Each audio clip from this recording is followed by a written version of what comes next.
Welcome to the F Word podcast, a podcast series which examines, excavates, unpicks and reframes forgiveness through the lives of others. I'm Marina Cantacasino, a journalist from London, founder of the Forgiveness Project charity, and I've built my career investigating how those who face the most complex and devastating things in life find a way through. I'll be talking fortnightly to a guest who's experienced something very difficult or traumatic in their life, but who rather than respond with hate or bitterness has embraced, or at the very least considered, forgiveness as a response to pain. And today I have great pleasure in talking to Stephanie Castlety, who is here from America, visiting London, and has come into the Forgiveness Project offices to talk to me. So welcome, Stephanie. Thank you, Marina. Hello. Hello. And I think it was 5 years ago that we met in London before, the first time I met you then. Absolutely. And you had approached me and offered your story to the Forgiveness Project to have alongside many other stories. And at that point, I think you were about to release your excellent book called Notice of Release and subtitled A Daughter's Journey to Forgive Her Mother's Killer. So going back, could you just speak a little bit about actually what happened and the years that followed? Your mother's murder. I mean, how did that all come to be? You were 18. I was 18 when she was shot and killed in a convenience store holdup on the outskirts of New Orleans. A random act by a drug-crazed addict. For me, it was like being blindfolded and dropped off a train in the middle of nowhere with no map or ticket to get home, because my mother was everything to me. I mean, my parents had divorced. I was a bit estranged from my father. She was my true north, on my compass. And when she died so suddenly, I didn't know where home was. I didn't know where I belonged. I was in a world that I did not have a clue about how to navigate or live. And so it was very destabilizing. You say 18 as an adult, but I didn't feel very much like an adult at that point. And so I was lost for quite a few years. So I'm just going to jump in here because I went on to ask Stephanie if she thought at all about the killer, who, by the way, she never named for a long, long time. She couldn't say his name. And in the book, she finally came to call him Nathan Wolfe, which wasn't his real name at all. She told me it had taken 2 years for him to come to justice. And when the sentence was passed, it really wasn't what she wanted at all. I had wanted the death penalty at the time. I was a very strong proponent of the death penalty. But he got off on manslaughter, which is like one step away from murder, because he was out of his mind on drugs. So still, it meant he got a sentence where life meant life. Life meant life, especially in Louisiana. There's no option for parole in Louisiana unless the governor pardons you. But he had tried a couple of times to get a pardon, but he had not secured that. So, and your feelings were towards him during those years? Well, the interesting thing for me was that I didn't even know his name because I was spared the trial. Right. So strangely, and I've had people ask me about this, how could you sort of erase this person's name? And it was actually pretty easy because I had sort of blocked it out of my mind. And in my mind, he was just a demon or a monster. He was the man who had taken everything from me and my family. And so not giving him a name or even being curious about his name really sort of helped me to continue to demonize him. So it wasn't until 20 years later when I read newspaper articles that I had sort of locked away that I actually found out his real name. I had a prison warden say to me once too, which I thought was quite interesting. She said that she felt that in some respects not going to the trial delayed my healing because I never really confronted the situation. I was able to just or I tried to block it out. So it was all on hold really, waiting to come out in some way. You could have gone either way, I think. You could have gone down a really self-destructive path or a path that ultimately led to healing. So how did that happen? I actually did both. There was a self-destructive path early on. I have to admit, and I tailor this carefully in the book so as not to reveal too much to family, but there were a few years there where I do think I became slightly unhinged. I myself, interestingly, turned to drugs and things that probably could have turned me the other way. But what really changed the tide for me was this 20-year mark, which I didn't realize that was a significant number, but I found out later from one of the prison wardens where he had spent the rest of his life, was that for some reason the 20-year mark seems to be a point where many victims somehow come to terms with things, or at least face things. So it was about the 20-year mark, after I had already gotten married and had children and sort of tried to get on with my life, that I overheard a talk about forgiveness. There was a school where I was trying to get my children into, and it was a faith-based school, and the speaker was speaking about his work in prison ministry. And it really, kind of like a blindsided. It hit me completely out of nowhere that this topic of forgiveness could even be a consideration. And to be honest with you, initially it was a really negative response. I was not open to it. I resented him speaking about it. I was angry. I thought he was foolish. In my book, I call him a holy roller because he was just, espousing things that were just never going to happen. But what did happen was that he changed the dial on my radio, and everything that I listened to after that talk and that sort of meltdown that I had somehow circled back to forgiveness. That's so interesting. Just to explain a bit more. Did you come out of that feeling really angry and a bit resentful of him?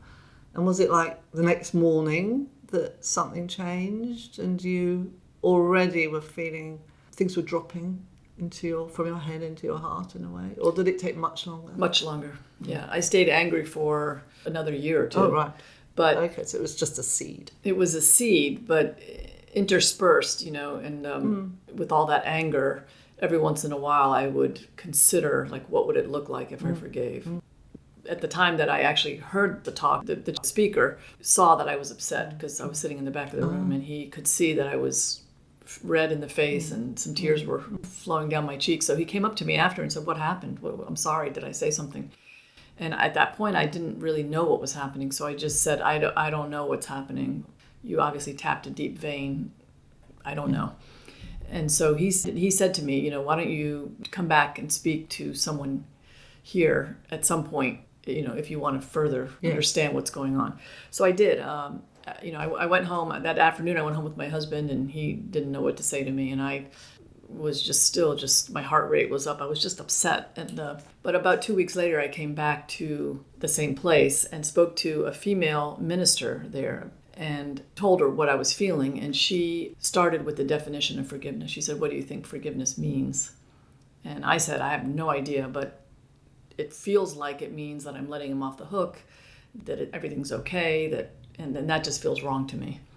So then she twisted it around and said, "Well, how about if we talk about what it doesn't mean?" The working definition that she sort of gave me, it doesn't mean that we should seek lesser justice. It doesn't mean that he's off the hook. It doesn't mean that anything he did was okay. It doesn't mean that you don't have a right to all your pain. So all those things, it wasn't forgiveness, but in the end, what we sort of came to was that all it means essentially is no longer carrying ill will and hatred and vengeance towards this person, which I still didn't know how to do, but it felt a little bit more comfortable. Made sense, and it did. I started to think, okay, maybe it's okay that he just stays in prison, that he's not executed. It was a very slow process.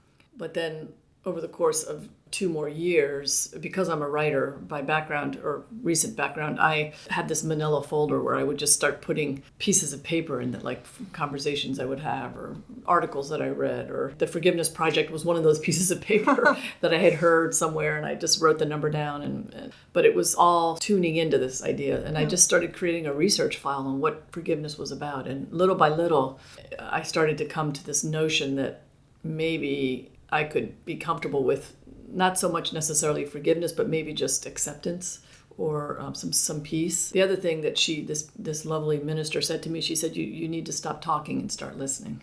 Because I was so upset and so verbal about so many things, including the death penalty, that I was just doing a lot of talking, raging. And she said, stop talking, start listening. And it was in the listening and in the reading and in the silence of contemplating that things started to, like you said, peel back, fall away. In fact, Stephanie's healing journey had started way before that, right in the midst of all that seething hate and rage. I really like what she writes in her book. She says, and I'm quoting here, "It took me 7 years to understand the first commandment of grief. The more you avoid it, the more it plagues you. As a therapist would soon show me, the only way out of the room is through the room." And when I read that, it actually really reminded me of what one of our other storytellers, or story healers as I sometimes call them, said to me once. Madeline Black spent years recovering from the pain inflicted from being raped in her teenage years. And she told me, and again I'm quoting here, "The way in really was my way out. I had to face everything that was done to me." So going back to Stephanie's story, I then asked about how she reached out to Nathan Wolfe. And how did it come that you actually made some contact with your mother's killer? It came after these 2 years. It happened with me just picking up the phone one day and calling the prison and randomly getting a prison chaplain on the phone. And he and I started a conversation.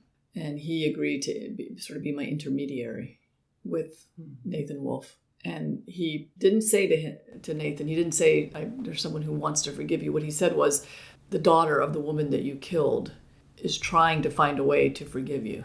Which was more accurate. That was the accurate. And he said, "What exactly do you want to say?" And I wasn't going to say, "I forgive you." No. I wanted a conversation. Yeah. Well, you hadn't at that point anyway. I had never. You'd lined yourself up for it. You were considering it, but it hadn't happened. You didn't really know what that meant at that point. Right. I was still exploring. Yeah. I hadn't come to any big conclusions. Yeah. And it was through a series of conversations back and forth with this chaplain that I learned the man who killed my mother was terminally ill. And I'd be lying if I didn't say that played a role. Made it easier. Made it easier. That I knew he was never going to leave that prison, that he was dying. I realized there was an opportunity for something to happen. And the chaplain himself was pretty amazed at the timing of the call, because he said likely in 3 months he'll be dead. And 6 months ago he might not have been remorseful. And he was remorseful, which was another gift. Someone once said that remorse leads to sort of easy forgiveness, which is maybe an insulting way of putting it. But on the other hand, if someone shows genuine remorse and apologises, it's got to make your heart open a little bit. Absolutely. In years following, I've met many, many people who've gone through traumatic losses who did not receive any remorse. And to be honest with you, there's lots of wonderful language from Desmond Tutu and other people who say, you can forgive no matter what. But I don't know how I would do that. I'm not an expert on forgiveness, and I don't pretend to think that I could have done what I did if he had not been remorseful and dying. Yes. Did you ever get to meet him, or did you try to? Well, I did. I was too afraid to meet him, to be honest with you. I think in retrospect, had I known then what I know now, I would have made an effort to meet him before he died. But the whole sort of residual villain, sort of monster, the man who killed her, coming face to face with him, to me felt very daunting and frightening. Yes. I wish I had, but at the time I wasn't strong enough. So it was all done through conversation with an intermediary. And how did you find out when he eventually had died? Well, I received a letter which led me to the name of my book, because I had been named the victim, I guess the victim representative they call it. Yes.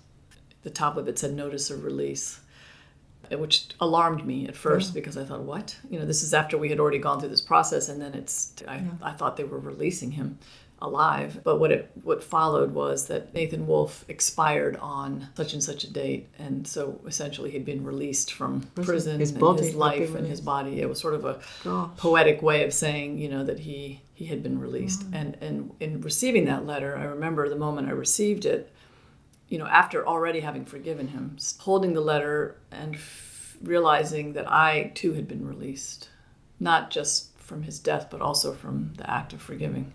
Was there a moment where you thought, actually, I have now let this go? Actually, compassion and empathy for this man who did something so terrible to my mother? Well, through the minister and through the conversation and his remorse, and knowing that he was terminally ill, and knowing that he was never going to be released, that he was going to die in prison, I did feel tremendous compassion And it was also my first recognition that he had had a much, much worse life than I had had prior to the act of killing and beyond the act of killing. He didn't kill her because he was a healthy, functioning human being. He had had a really tumultuous early life, probably some mental illness mixed in with the drugs. And I had compassion that I had never had before. And then after he died, it was sort of the final piece. But it was just the final punctuation. Yes. Was the final punctuation maybe meeting his mother or corresponding with his mother? Absolutely.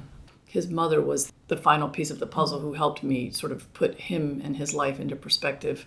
And initially when I spoke to her, I upset her. She was really upset that I had reached out to her. Because you called out of the blue. You found her name in a... I found her name. I sent her a letter, which she received, did not respond to, even though I had asked her to respond to it. And then I wouldn't let that lie, so I called her. And she was angry at first. She told me that when she received the letter, she thought it was a prank, that she was upset, that she didn't have anything to do with his killing my mother.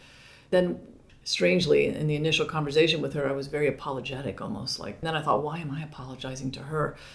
But I remembered something my mother had said to me many, many years ago. And she always said to me, she said, I may not like what you do, but I will always love you. And that was where she was coming from. She didn't like what he had done, but he was always hers. And she loved him.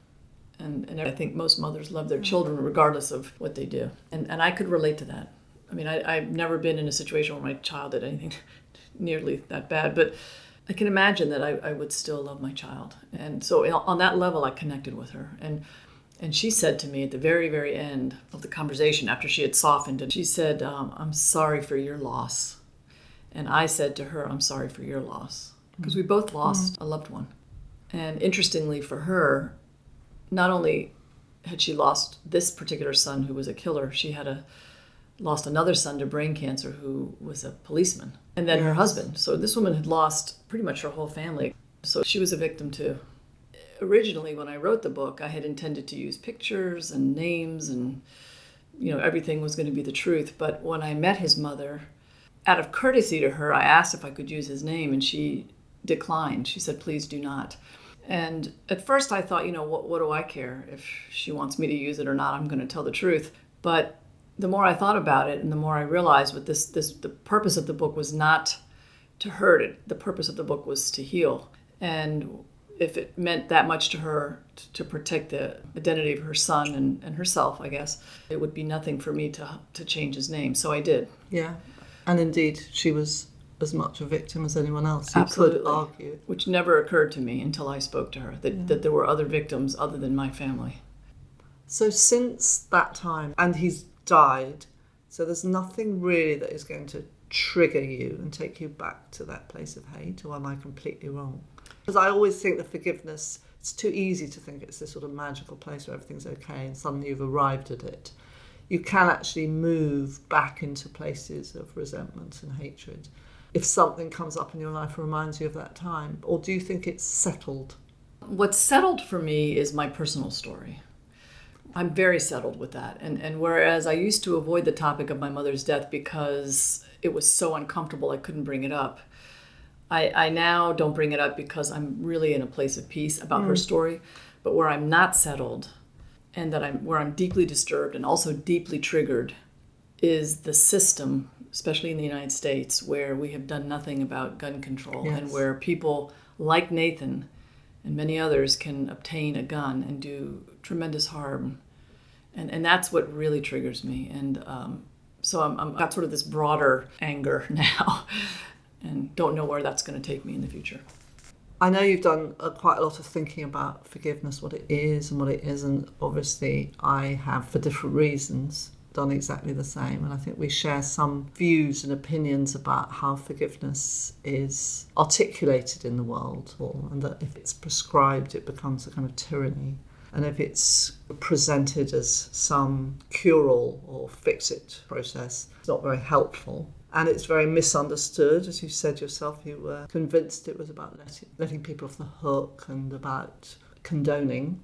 But do you have a way of describing it to people? Because I think it's really can open people's eyes, actually. I've found if you actually say it's not this prescriptive thing And there are many different definitions. And it's a very fluid concept that's more a verb than a noun. And all these things that opens people's eyes because they see it so sort of linear in a way. Well, just to comment on what you said before, I think that if we approach it from a prescriptive sort of black and white way, I think it can actually do more harm than good. It's almost like giving up a kidney and then regretting it.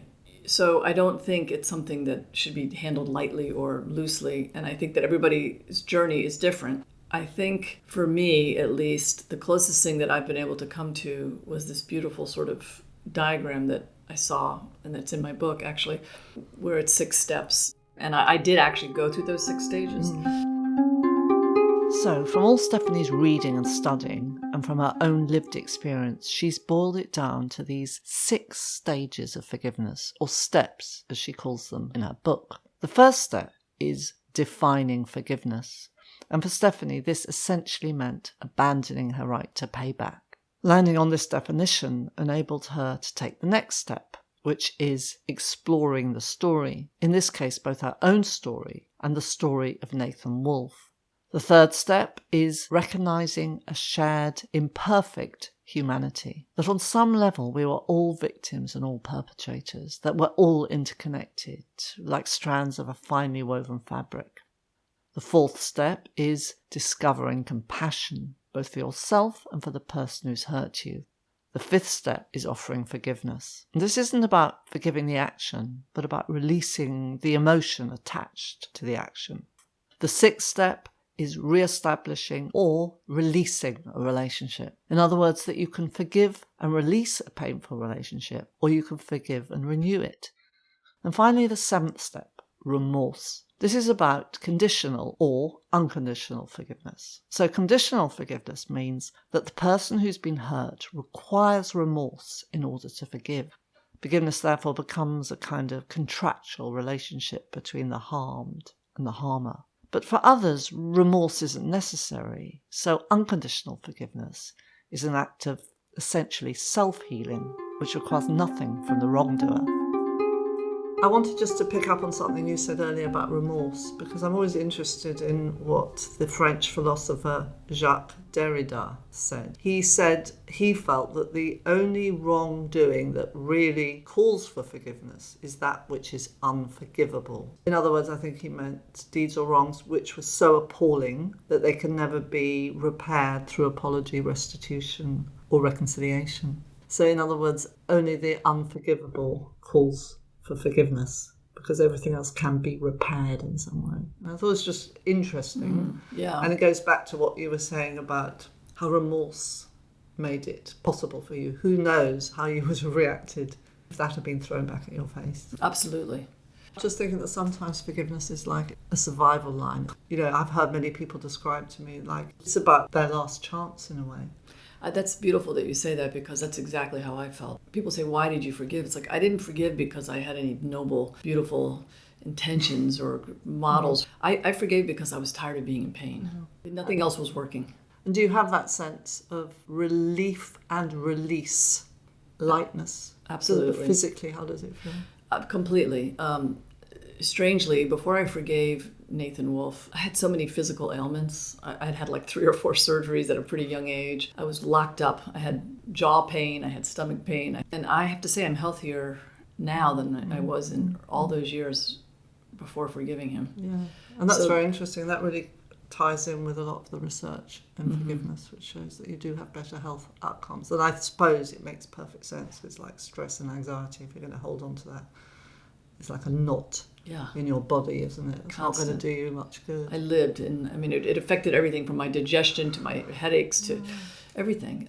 So, yeah, I mean, that's my physical proof that something tremendous was gained from the act of forgiving. I mean, you can see why people might become sort of evangelical about forgiveness, but then again, I'm kind of glad that you're not, because I find that approach, even though, you know, I founded the Forgiveness Project, I didn't find it helpful because it puts more people off than it attracts people. Absolutely. I mean, when we had this big shooting in South Carolina a few years ago, and 3 days later, you know, the family members were forgiving the killer. I mean, I'm not saying that it's not genuine, but that was inconceivable to me. And then there was Charleston when Dylan Roof killed a lot of parishioners in a black church there. And I do remember afterwards some family members did talk about forgiveness very soon after. And then it created this whole big debate online about, does black forgiveness condone white hatred and actually just exacerbate the whole problem? Right, yeah. And so it's complicated, isn't it? Very. Yeah, I like one of the things I think you said in your book is using the color gray. You use the color gray, color of forgiveness, because it's between black and white. You said that there's 500 shades of gray. Yes. I remember that. It's just so beautiful. Nice. It's like It's about compromise and conciliation. And right in the middle of black, because black and white is so polarised. Doesn't work. We have so much of it in the world today. And forgiveness is sort of grey and a bit messy. Yeah, and it's murky and it's different for everyone. And but I do think the outcome in general is pretty uniform for everyone, and that is greater peace if you can find a way. Oh, it definitely is. And that's exactly why I'm trying to collect these stories and share these stories, because I think they have lessons, whether you want to forgive or don't, or whether it's relevant or it isn't. I think there are sort of lessons for all of us. And even just telling the story in and of itself is therapeutic, because I think we purge, when you hold something in and you don't speak of it, I think it takes on a life bigger than maybe it should. And so when we tell our stories, that's the first step in some respects towards forgiveness or towards some acceptance. Yes. But the reason why I focus on what I call restorative narratives, which are stories that heal and restore and rehumanize, is because I actually think they do a great service to the listener or the person who comes across the story as much as the person who's sharing it. They have a real ability to kind of heal broken relationships and broken people. Well, I think the other gift that you bring people is that people realize they're not alone. See, Exactly. I thought I was all alone until I started reading other people's stories. When I start reading all the stories in the Forgiveness Project, I'm overwhelmed at how I'm not alone. And there's a sense, not that we want to define ourselves by these horrible, tragic losses, but it's not so isolating. And then I also think it's really important to not only to know our own stories, but to know the full story, maybe possibly the offender's story if there's a way to learn it. Because I think once we start listening to stories, which is what your project is all about, telling the stories, both sides of the story, there's this small sort of possibility for a little bit of compassion. And when we have a little bit of compassion for the other side of the story, it opens the door or the possibility, if not for forgiveness, at least for some level of peace that, it diffuses the hatred. Yes.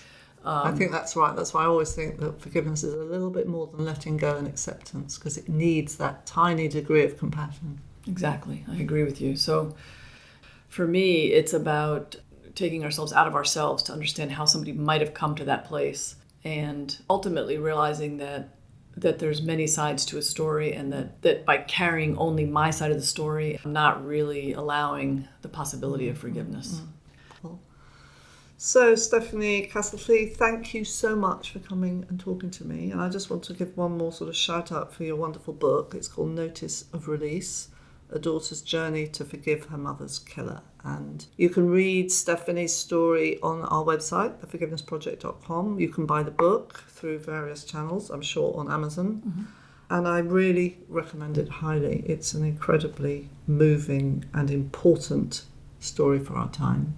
Thank you, Stephanie. Thank you, Marina, and for all the work that you do and for being a big piece of helping me to tell my story. Thank you for listening to the F Word podcast. To dig a bit deeper around some of the themes we've talked about, do check out the show notes by going to theforgivenessproject.com/F-word podcast. And from there you can also explore the Forgiveness Project website, which over the years has collected and shared many more stories of how people have transformed the darkest of situations. I also want to invite you to join the F-Word Podcast Facebook group, especially if you have more to discuss or share.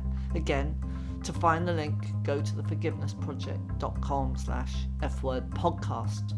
And finally, all these podcasts have grown out of years of trying to shift the narrative of our time away from one of hate and division towards empathy and understanding. So if you've enjoyed this podcast, please do consider donating even just the smallest amount to help us continue our work. All details of how to do this, again, are on the show notes page of our website.